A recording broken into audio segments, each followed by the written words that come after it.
Welcome, welcome, one and all, to another episode of the WITNESS TITANIC Podcast, the first inquiry into the sinking of the RMS Titanic in over a century. My name is James Penca, your chairman of sorts, as I interview witnesses of her great story, from modern Titanic experts to the survivors themselves along the way. I do my best to provide you with the commentary of someone who has witnessed Titanic himself for about almost 30 years. Yeah, almost 30 years. Folks, thank you for joining me for yet another episode of this podcast. I'm always amazed when I'm recording another one because it means enough people listened to the last one that I have the confidence to keep going.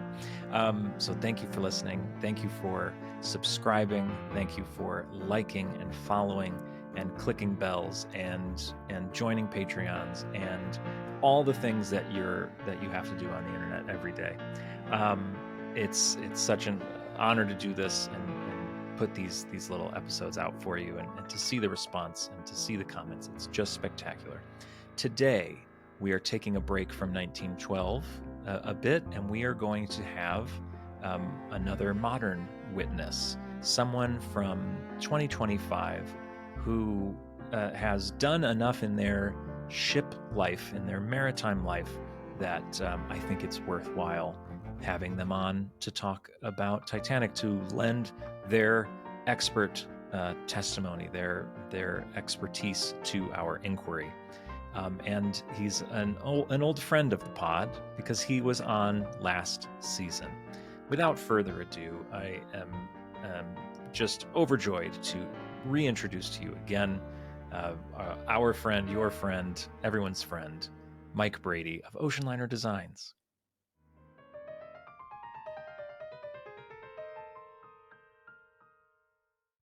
Ladies and gentlemen, I'm sitting with the one, the only, your friend, Mike Brady. Mike, for the second time today, welcome to Witness Titanic. How are you? I have no idea what you're talking about. The first time went completely fine. There's always some technical difficulties. We recorded for 10 minutes, and then I realized that my camera was focusing on my face over and over again, and so the box was up the whole time. Very stupid. That's what I get for not recording. I haven't had a live Modern Witness in this fashion in months, so I totally forgot about that step. I will write that down for next time. Mike, thank you for joining me again, because you were the first guest I ever had on Witness Titanic. So I have to give you the biggest thank you for being on the podcast a year ago, because not only did you join a podcast that didn't exist, but you joined a podcast that had not even been posted online yet, because I was, as I just told you, I was still deciding whether or not to actually do the podcast. I had recorded an intro episode, the 2 Ismay episodes, and then I was going to record with you, and then I was going to listen to them and then decide, is anybody actually going to watch this or listen to this? Or is it just bad and no one's going to like it? And I listened to it. It just got past my threshold for what I wanted. And so I posted the episodes. People liked them. I think they've come a long way. I think they've grown quite a bit in how I make them and the little effects that I do. And now we've got a nice little community. So I appreciate you joining a podcast that may not have even existed, because we've come a long way. So thank you for that. No, bravo. It's great to see. And hello to all the listeners. It's awesome that there's a community around the podcast around Witness Titanic. I know a good friend of mine, Jessica, is one of those. She's an avid listener. So shout out to Jessica. Hi, Jessica. Thanks for listening. Yes, no, it's been great to see it growing and evolve. It's such an interesting take on the disaster. I know you and I have always been really interested in the inquiries in particular. So I think having the concept of actually giving testimony is quite cool. So it's good to be back. Yeah, and I keep finding myself going back to the testimony anyway, just to explain to people very basic things, because it's one thing to tell a dramatic story and then have somebody comment about a dramatic story on YouTube and just being like, here is the literal line of inquiry testimony where that dramatic story comes from. And then I will allow you to make your own decision on if it's still as dramatic as you think. And I did not mention this in our last 10 minutes that we recorded, but I've decided for my next episode after this one, so in 2 weeks from today when people listen to this. The next episode is going to feature a Titanic survivor named Elizabeth Lines, who is known in the community for being the person who overheard the infamous conversation between Bruce Ismay and Captain Smith about how, apparently we need to go faster and beat Olympics record and all that. I want to do that episode because there's been a lot of back and forth on the Bruce Ismay episodes from last year about whether or not Bruce was a good guy, bad guy. Was he at fault? Should he have, stayed on board and all that? And I just got so tired of coming up with, how do I explain this in the comments? You know what? We're just going to go look at her testimony. If there's such confusion over what Bruce said and what she heard and what she said she heard, let's just go listen to it. Let's do a whole episode on Elizabeth Lines and let's talk about it. And I'll let people make their own decision. I think they'll all know what my feeling will be, but yeah, so that's kind of the joy of the testimony. So that's a really interesting example specifically, because at the moment I'm working on a video with Dave Nonini, the researcher and historian, about myths on Titanic. And on that topic, one of the most interesting parts of that story, and obviously the Lines testimony will be really interesting to go into, but the series of letters between Bruce Ismay and Philip Franklin, specifically on the topic of Tuesday night arrivals, and how it's interesting how much of Ismay's personality comes through, how sarcastic he is. He's so sassy because he didn't want to do Tuesday night arrivals. And he's, my favorite one was Philip Franklin saying, "Oh, I was very disappointed. I'm upset Olympic didn't make it in Tuesday this last voyage." And Ismay says, "Well, I'm sure something to the effect of, I'm sure your woe will be assuaged by the fact that she will make it in this time. And I'm really glad our passengers had the uncertainty of what day they were arriving the entire voyage." It's really funny. So, wow, he's got a little sass. Yeah, it really comes through in the testimony and the inquiries. There's a lot of that kind of back and forth that sometimes I think, unfortunately, obviously the tone is lost. And if you read it verbatim, you might just think someone was saying something flat, but there's sarcasm in there. There's humor, there's defensiveness. So I think analyzing it, getting back to basics is the best place to start. Yeah. So it's been a year. It's been a year since we last, I had you on episode 4 of this podcast. We've had since, this is going to be episode 25, I think. So we've done 20 something episodes and a couple bonus episodes. So it's been a while. So much has happened in the last 12 months, good and bad, for everybody. And how can we update my listeners on what you've been up to? Obviously you have Ocean Liner Designs, the YouTube channel, but you have other things, and I'll let you plug your stuff. Maybe we'll get back to that at the end of the episode. But what personal life, career stuff, what's been going on in the last year for you that has changed since we last talked? It was a huge year. I think, so I did actually finally make it over to the US, which was fantastic, where I saw you and we caught up in New York for a cocktail. We met in person. We took a photo, and I will put that photo in the video of this episode. And if you're just listening to this episode, you can find the photo on my Instagram at Witness Titanic Pod. So check that out. Yes, we met in New York. We got a drink. We listened to some jazz. Pretty good. And then we almost met again in Philadelphia by pure accident. We were standing feet apart from each other, taking photos and putting them on Instagram, not realizing that we were in the same room, and we did not actually see each other.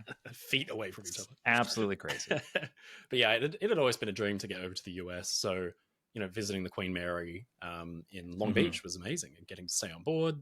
There are so many little hints of Titanic around the place. So that is great for giving context. It was funny stepping on board, because I went to my stateroom, my hotel room, and there was this ghostly kind of jazz music floating down from above. And I didn't realize, because it was the Thursday night, they had a jazz band playing. Okay. And it was a beautiful sunset, and it felt like the ship was about to go somewhere. It felt like a sail away party. Right. Exactly. It does. Like yes. And I felt the same way when we were there for the anniversary. My viewers should know I worked on cruise ships, and I'm just so used to getting on a ship in a port like we did. I checked in, I put my stuff in my stateroom, And I was almost expecting to soon feel the rumble and the slight movement of a ship leaving port. That's how it works. And I had to keep reminding myself, well, we're not going anywhere. Yeah, and it doesn't move. It's the weirdest feeling. Yeah. Anyway, yeah, that was really exciting. I think the other big one was doing a transatlantic crossing for the first time, because it just brings to life. You did that right after we recorded episode 4. I remember talking about it, and then you headed out for your transatlantic. The ship is bigger, obviously. It was the Queen Mary 2, but a lot of this, the nuance is the same. The same thing. You're doing the same thing that billions of people have done in their lives, especially you, because you were coming to the United States, a place that you always wanted to visit. So you got even closer to that, third class immigrant on Titanic vibe. My first crossing was, of course, the other direction. Yes. And so it's not quite the same. It was still exciting, but especially because we were going to Belfast. But yeah, you were coming to the New World in the way that a lot of people did. So I'd never been to the US, and it only occurred to me midway through the crossing, the first thing I'm going to see of America is from the decks of this ship. And I hadn't planned that. I hadn't really given it any serious thought. So on the morning of the arrival, we were delayed, and it was beautiful daylight. And so crowding the railing and getting my first sight of the US, which was just like entering the channel, you could see this thin strip of land, and then going into, past where quarantine would have been, and going past the Statue of Liberty. If only they still docked in Chelsea. I love Brooklyn, but it's just not the same. Oh, yeah. But no, it was great. I think I just told you this earlier. I'll tell you again, because I've got a captive audience. The crossing, it really does bring a lot of the aspects of the story to life, but it also changed the way I see walking around Titanic Honor and Glory in Demo 401, because one thing I really learned to appreciate on that crossing was the concept of the enclosed promenade, which obviously nowadays ships don't have, because it's a waste of great real estate when you could put balcony cabins in. But God, do they need them, because it is windy, and you've got a constant 20-odd knot headwind. Even if it's not windy, the ship's moving at 20-something knots. So I kind of found myself at a loss looking for somewhere to sit down and read on a deck chair. That was what I really wanted to do, but you couldn't do it outside. And so I really learned to appreciate the idea of the enclosed promenade. And for the longest time, I'd thought, gee, what a funny thing to just plate over half of Titanic's promenade deck on A deck and make that a semi-enclosed promenade, because it just seems like I don't know, it just seemed a bit silly, but I totally got it. And then walking around Demo 401, you get a sense of, actually, if you plate off half of the promenade deck, that's like well over 300 feet of enclosed space. And it's actually really comfy. Like, you can feel how warm that would have been if the sun was out just right. And they had the door at the forward end, so there would be no wind getting in. It would have been a really cozy space. So it was quite a clever idea to do that. And so I would have given anything to have a space like that on the crossing that I did. Yeah. So yeah, it was really moving. So from a personal standpoint, I think those have been the big highlights of the last year.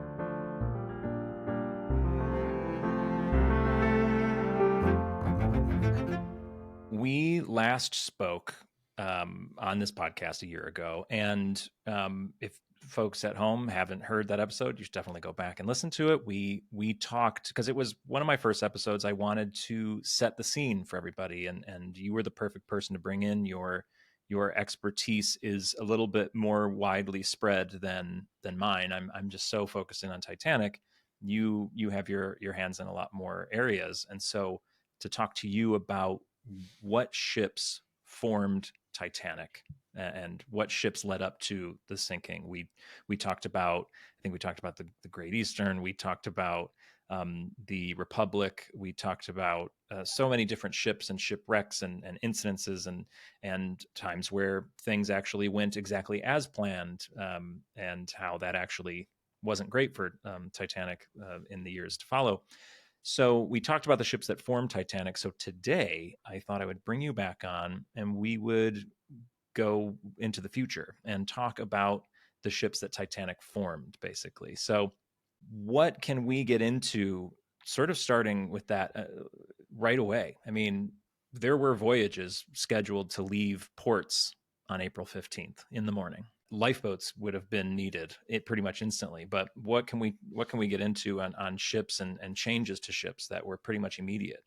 Yeah, I mean, it's a funny situation, isn't it? Because if you have a new aircraft that's been introduced now, and it goes down, the entire fleet might get grounded, as we saw with some of the Boeing models. They eventually had to ground the fleet.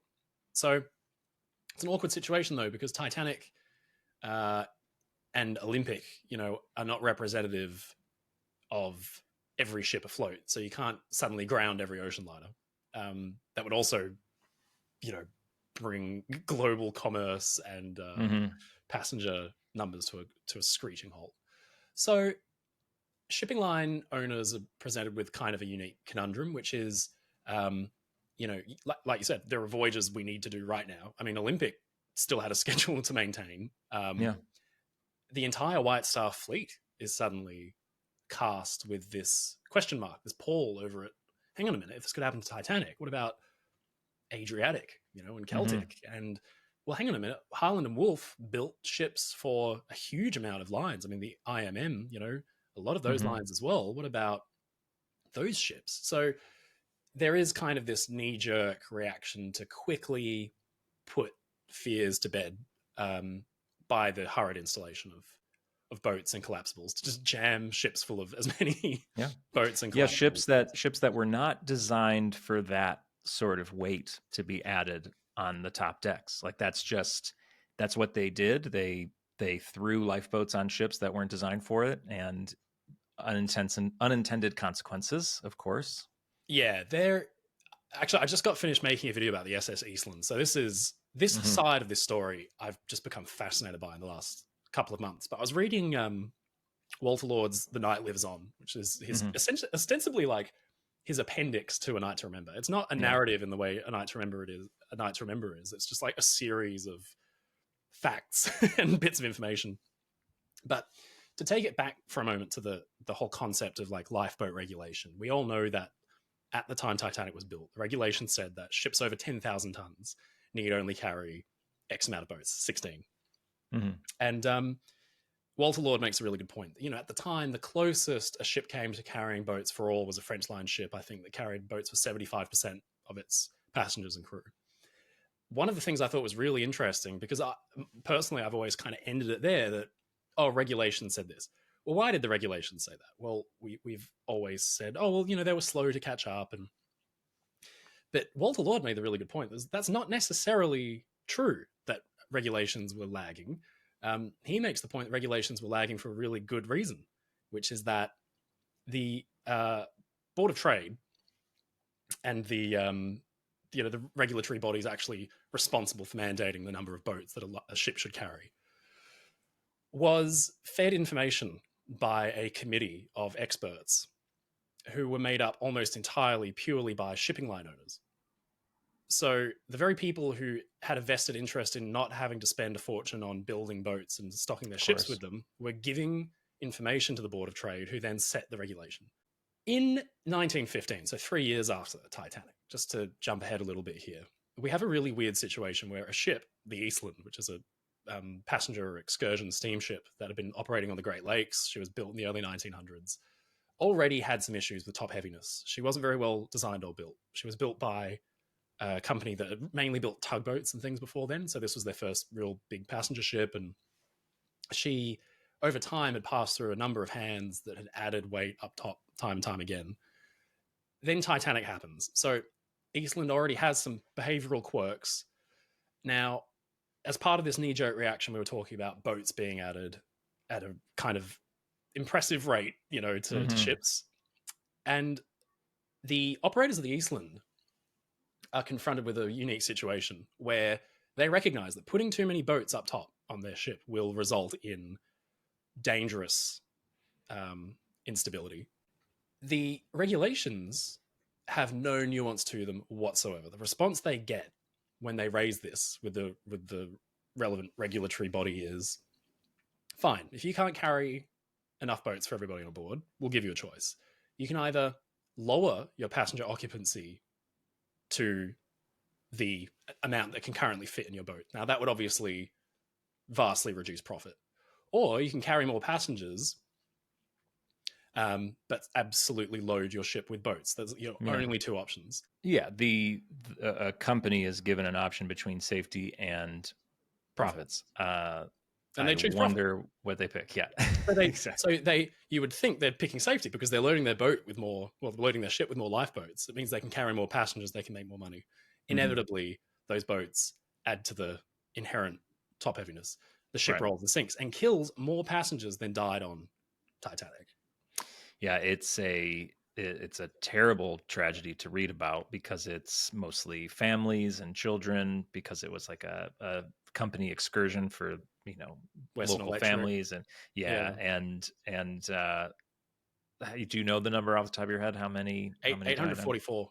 And someone commented saying, well, no, far more people died on Titanic, which is true, but a good portion, half or more of the Titanic's victims were crew as well, because Titanic had such a big number of crew to operate it.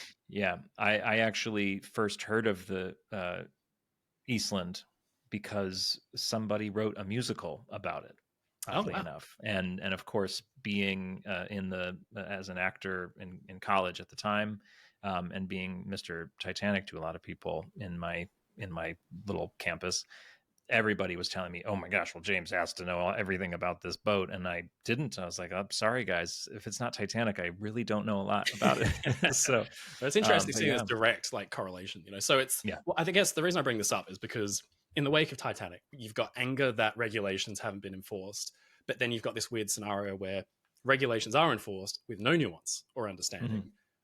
Companies are disincentivized to follow them. They followed them to the letter of the law, but not the meaning of the law, right? Right. They were following the rules to not get in trouble, not necessarily to actually solve any meaningful problem. Right. And so you have this weird situation where even the White Star Line, famously with Olympic, it resulted in mutiny, but crew members were feeling uneasy, and the ship was loaded with these kind of creaky, funny-looking folding collapsible boats called Burton collapsibles as a stopgap. And White Star Line comes up short in the wake of Titanic quite a few times. And this is one of those times where they think this is good enough. And, the 300 firemen who are down in the bottom of the ship say no, and they flee the ship, and you see them going down the lines, tying it to shore and escaping. And there is a ship-wide mutiny. So Olympic is grounded as a result of this. And White Star realizes they have to go back to the drawing board because confidence has been lost in White Star's fleet. It's been lost in the Olympic especially, and it's been lost in really the British merchant marine as a whole. It's an indictment on the entirety of the British merchant marine. There's a lot of professional pride and national pride tied up in this. This is the lead up to the First World War. Britain and Germany are in the middle of a massive arms race building dreadnought battleships at the same time as all this is happening. And Germany hasn't lost a liner with that many lives at this time, so this is a stain. And the British inquiry that follows, I could talk about for days, but there's obviously a lot of I hate to say the word whitewashing in my opinion, but I think there is a lot of sweeping under the rug to carry on, and in the interests of national pride. So the result is a weird world where suddenly ships like Lusitania and Mauretania, who were probably arguably designed even worse than Olympic and Titanic as far as safety is concerned, structurally speaking, are loaded with lifeboats, and they call that a day, really. But Olympic has to go through something completely different because she's obviously near identical to Titanic. So the subsequent refit and overhaul of that ship is quite in depth and takes some time. And what's really interesting is what it means for the concept of the unsinkable ship. And I think ultimately this is probably what our discussion will focus around the most, because the unsinkable ship had led to the development of the Titanic. And what's really weird is that the sinking of the Titanic does not kill the concept of the unsinkable ship. I actually have it in my notes here because we touched on this in episode 4, that the unsinkable ship, as following Titanic with Britannic, Lusitania, the unsinkable ship does die. That concept does, but immediately after Titanic sinks, you would think that this very famous word, unsinkable, that was used specifically with Titanic, and gosh, the newspaper headlines that must have just poked fun, not fun, but did the thing that newspapers do. They get witty with their headlines using the word unsinkable and the hubris and all that. You'd think that word would disappear, but it doesn't. It's still being used to describe what they do to Olympic and Britannic in the aftermath of this, and to say, okay, now it's, I think, what words did White Star Line use, as close to unsinkable as is reasonable to assume, or so they use some like cute little phrase, so they're not saying it definitively. It's amazing. Olympic emerges with all of these modifications: bulkheads up to B deck, an inner skin now that rises up the side of at least a good portion up the side of the hull that will eventually form part of her fuel tanks when she's converted for oil.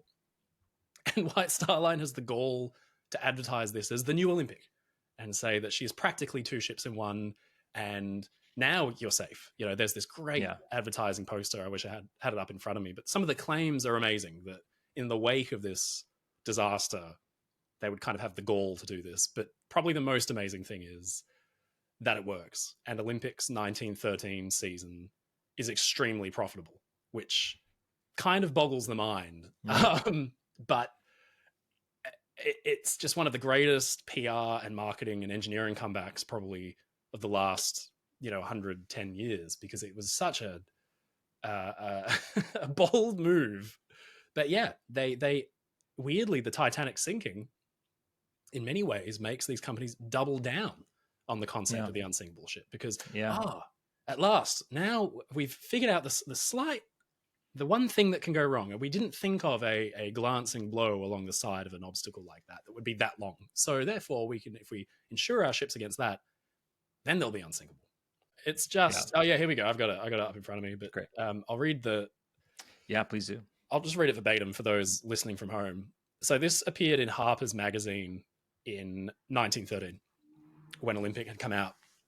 It says, the new Olympic, virtually 2 ships in one, fitted with double sides as well as double bottom, watertight bulkheads extending from the bottom to the top of the hull, thus augmenting the flotation capacity and enhancing to the utmost the safety of the vessel. It says, the new Olympic is the greatest production of the premier British shipbuilders, the highest achievement of their long and fruitful experience in constructing many of the largest steamers of recent years, and in her will be embodied everything that human foresight has devised for the safety of the passengers and crew. It's just incredible. They want so bad to say unsinkable. They want so badly to just use the same marketing tactics, but they are very clearly skating around certain definite statements, because they can't get caught doing it all again. I'll put this image in up on Instagram at Witness Titanic Pod, and I'll put it in the video if you're watching on YouTube. So we've talked a bit about the initial response, and there's so much more to talk about. I wish episodes could be 7 hours long, but we talked a bit about the initial response, Olympic, the mutiny, ships like the Eastland tipping over from the weight from the lifeboats and resulting in more tragedy. And then we also talked about you being on the Queen Mary 2. There's a lot of ships in between those. Are there any ships along the way that you can think of that maybe Titanic really had an effect on? Yeah, I mean,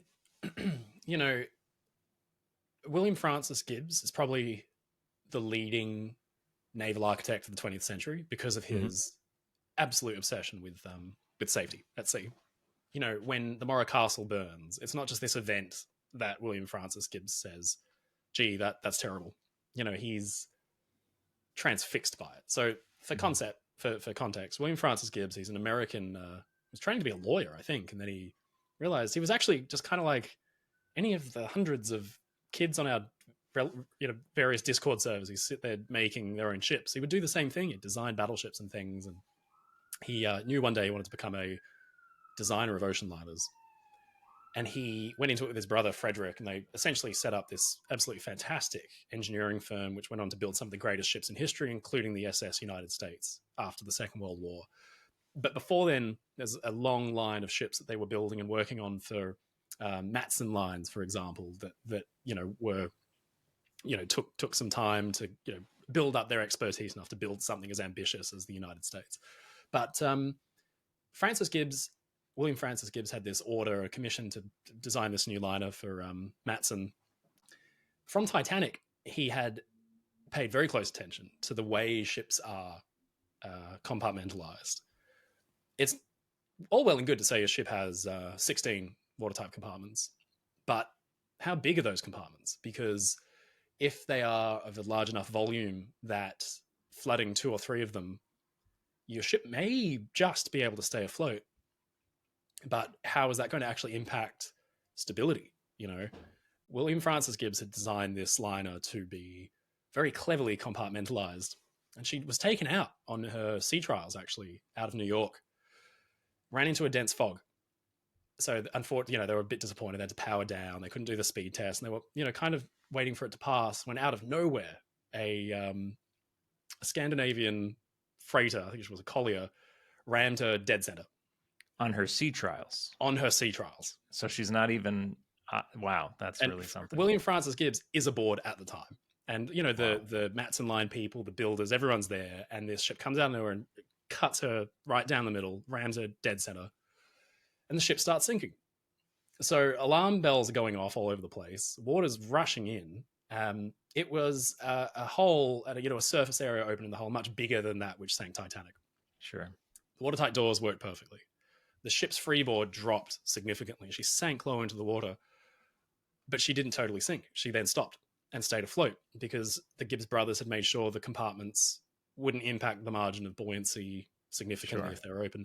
Ultimately, the ship is able to limp back into New York Harbor, and her maiden voyage is delayed, but while they repair her, but it is a perfect demonstration of actually taking lessons in how to cleverly design and build a ship, not just to put compartments in, but to make sure that they are of a certain size, that the doors will work in various conditions, the impact from a collision. And the ship goes on to have a long and happy life.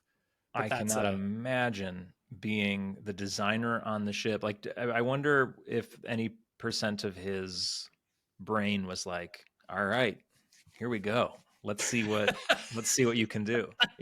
I'm sure most of his brain did not have that. The story, it's well worth reading because he's running around like a lunatic trying to make sure everything's doing fine. And a lot of water came in. What a sea trial, truly. Yeah. It's just such a really interesting demonstration of this guy's mentality in regards to, learning from these disasters. Yeah. And so it's, that's something that can be directly traced back to Titanic.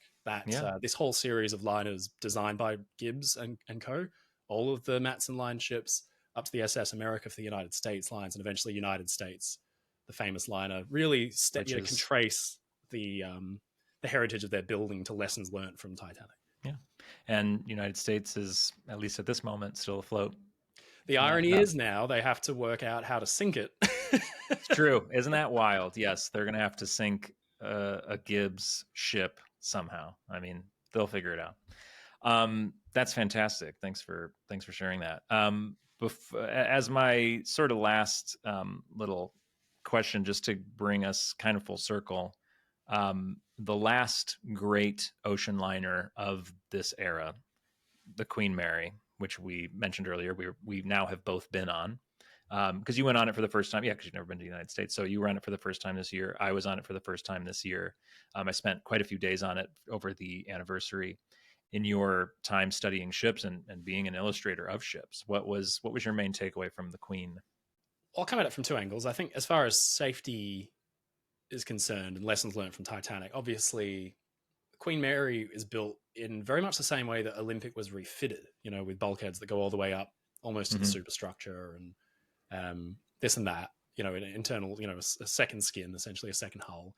And that's all well and good. But I think for me, it was the gravity davit, that was a huge change because you saw in Titanic sinking how difficult it had been to lower the boats at a regular rate and swing the davits out. It was actually a bit of a fuss. And, the Welland davit was a great piece of tech that did work, but like the radial davit that had come before it, it was finicky and difficult and relied on manpower.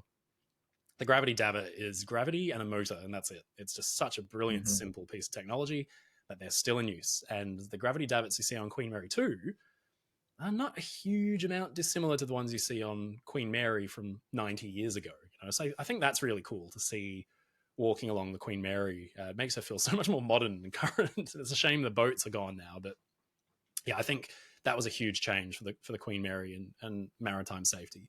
I think the forecastle as well on Queen Mary, having the exposed windlasses and capstans and things. It was very shortly after Queen Mary was introduced that they started plating those decks over and hiding them away. So it's cool to see that, because just like Titanic, the forecastle deck is just an area for work, and it's just covered in stuff.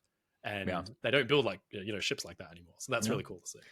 I had the joy of walking around the Queen Mary with the Titanic Honor and Glory team, many of whom had never been on the Queen Mary before, and they spend so much time modeling items on Titanic that are very direct, these items on Queen Mary are very direct descendants of Titanic. If you see a capstan on Queen Mary, there's probably some element of it that is an exact replica of what they would have used on Titanic. Even if like the design has changed, maybe this gear is the same.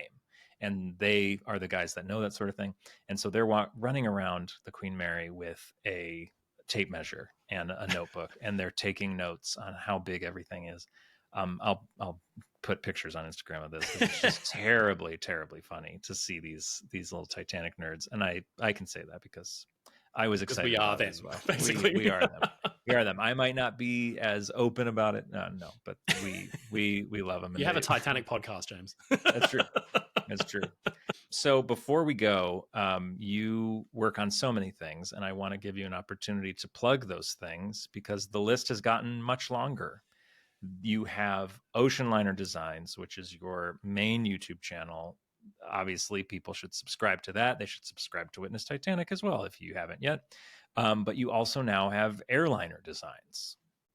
People were worried that I'd stop making Ocean Liner Designs for the aircraft channel, and thus, in another way, the aircraft will have superseded ships once again. Right, that's right. We gotta move on from Ocean Liner Designs. Just do like one video every 10 years and just do lots of airliner. And it's videos. Just on cruise ships. No, so we've got the sister channel now, Airliners, which is as you can probably guess, about aircraft, which is my other secret passion and hobby. But in Shipland, we've been working with Magellan Limited, who famously conducted the scans of Titanic in 2022 that have been used for VROV Pilot, their digital portal, which Steam. That's been fantastic. So we're collaborating with them. They've set up a Patreon, and my team and I are actually helping them. And we've worked with them on a wreck already, the SS Talawa, which was a British India steamship. She was lost in the Second World War, and they very thoughtfully looped me in on live ROV operations. They had a ROV down. She's much deeper than Titanic. She's almost 5 kilometers down, and seeing this wreck for the first time because no one had ever filmed it or photographed it. And again, it was very much like seeing Ghosts of the Abyss or something, but live. And I had multiple screens up, so it was a bit like James Cameron Simulator. But seeing this ship in many ways badly destroyed, but in other ways beautifully well preserved. A lifeboat that wasn't launched, still on the deck, that's corroded largely, but you can still see the petrol engine where it would have been, and the thwarts, and the little bracket, the hole for the mast if you wanted to get it to sail. The ship has broken apart in the center, and in the hold you can see stacked Red Cross packages still with the white circle with the Red Cross on them. Wow. It is. And then because she's broken apart, you can see into certain rooms. And so a bathroom with sinks twisted this way and that, and black and white tiles, perfectly preserved. And it hasn't been seen before. And so Magellan worked with victims' families as well, actually. One gentleman who got to see it for the first time, his great-grandfather had died in the sinking.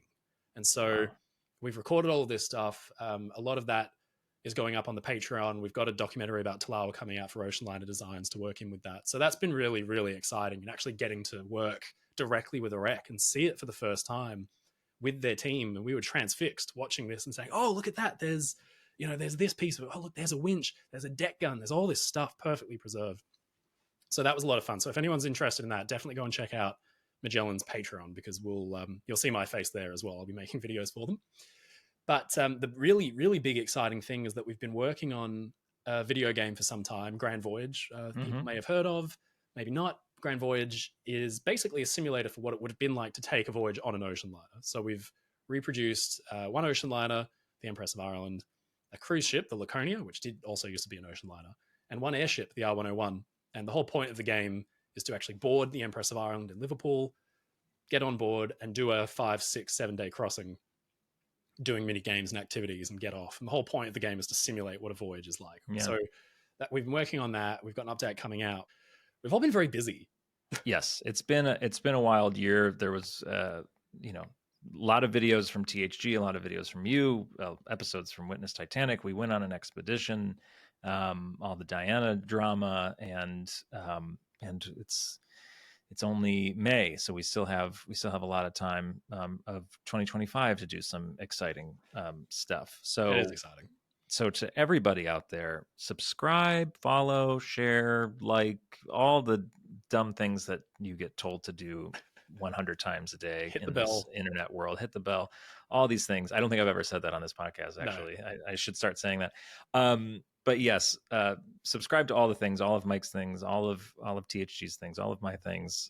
It goes a long way, so we can keep doing these fun things for you.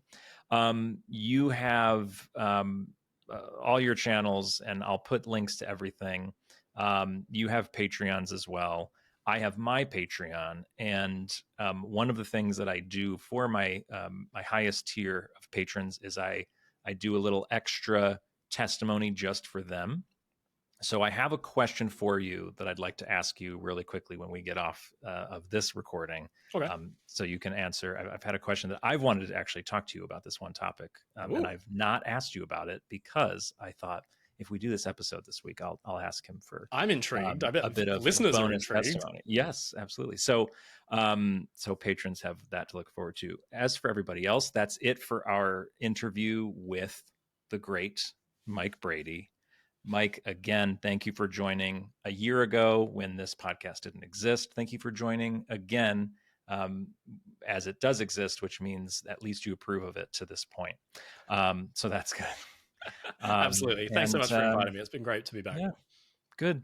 And we'll have you. I'll have you. This is the 4th episode of season 2, so you'll have to be the 4th episode of season 3 as well.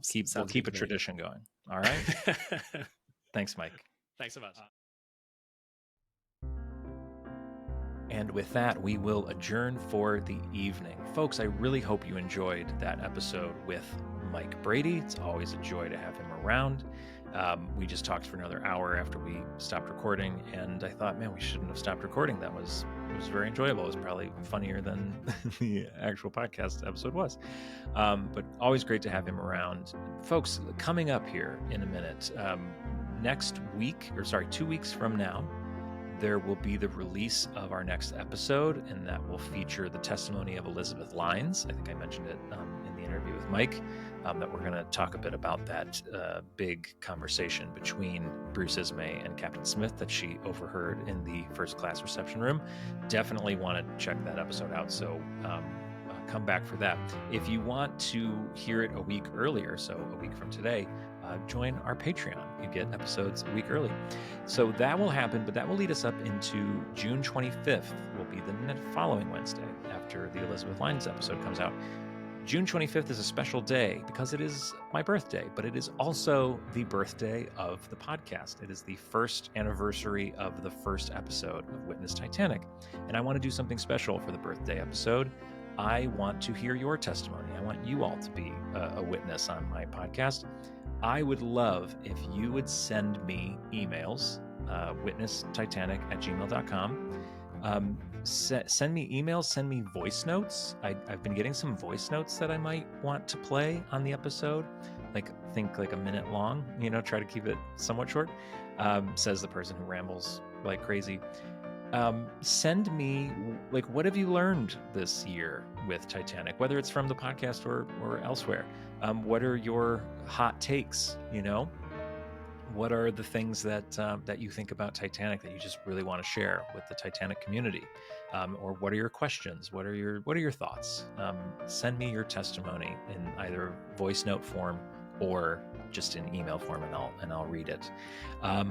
And then we'll have a nice little birthday episode on June 25th. And then I've got some really fun things. I've got a whole whiteboard full of ideas of future episodes. With that, enough about all of this. Let's call it for today. Let's adjourn for today. Always fun to talk Titanic with you all. Be kind to each other, Titanic community. I will see you next time when we reconvene and continue our inquiry into the sinking of the RMS Titanic. Bye-bye.